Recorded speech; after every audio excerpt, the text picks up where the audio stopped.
আজকে এই ভিডিওতে আপনাদেরকে আমি দেখাবো, যদি আপনি চান যে আপনার মোবাইলে নেট রয়েছে এবং সেই নেট আপনি কম্পিউটারে ব্যবহার করতে চান, তাহলে ভিডিওটাকে লাস্ট পর্যন্ত দেখুন। আজকে ভিডিও দেখাবো যে কিভাবে মোবাইলের নেট থেকে কম্পিউটার নেট চালাবে। তো বন্ধুরা দেখুন, এখানে কম্পিউটারে দেখতে পাচ্ছেন যে কোনো রকমের এখানে ইন্টারনেট কানেকশন নেই। এখানে দেখতে পাচ্ছেন নো কানেক্টেড ইন্টারনেট। তো আমি এখন মোবাইল থেকে ইন্টারনেট কম্পিউটারে দেবো। তার জন্য কি করতে হবে, একটা ছোট্ট ডেটা কেবিল বা লং ডেটা কেবিল, যেটা আমরা ইউএসবি কেবিল বলি বা চার্জিংয়ে ব্যবহার করি, সেই কেবিলটা যে কম্পিউটার রয়েছে কম্পিউটার ইউএসবি পোর্টে লাগাতে হবে এবং মোবাইলের যে চার্জিং পোর্ট রয়েছে সেখানে লাগাতে হবে। লাগানোর পরে আপনার কম্পিউটারে যাই কিছু শো করুক না কেন, আপনার ফার্স্ট মোবাইলে কিছু কাজ করতে হবে। তো বন্ধুরা দেখুন, এখানে মোবাইলে কী কাজ করতে হবে। ফার্স্ট আপনার মোবাইলের সামনে যে অপশানটা আসবে চার্জিং মোড বা ফাইল ট্রান্সফার, ওই মোড আসার পর আপনাকে ক্লিক করতে হবে সেটিংয়ে। আপনার এখানে কোনো ছেড়ছাড় করার দরকার নেই, আপনাকে ক্লিক করতে হবে সেটিংয়ে। এবং সেটিংয়ে যাওয়ার পর, তো বন্ধুরা দেখুন এখানে আপনার ডান দিকে দেখতে পাচ্ছেন মোবাইল স্ক্রিনে।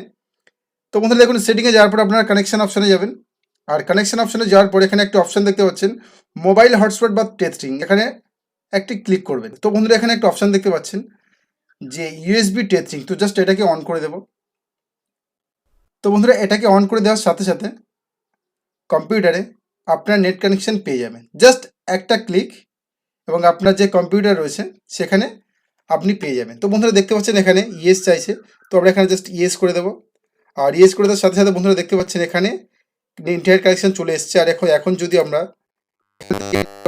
গুগল ক্রোম, এখানে যদি আমরা এখানে google.com বা যে কোনো অপশানে আমরা এখান থেকে যাই, তো বন্ধুরা এখানে দেখতে পাবেন। তবে এখানে ফ্লিপকার্টে টাচ করলাম,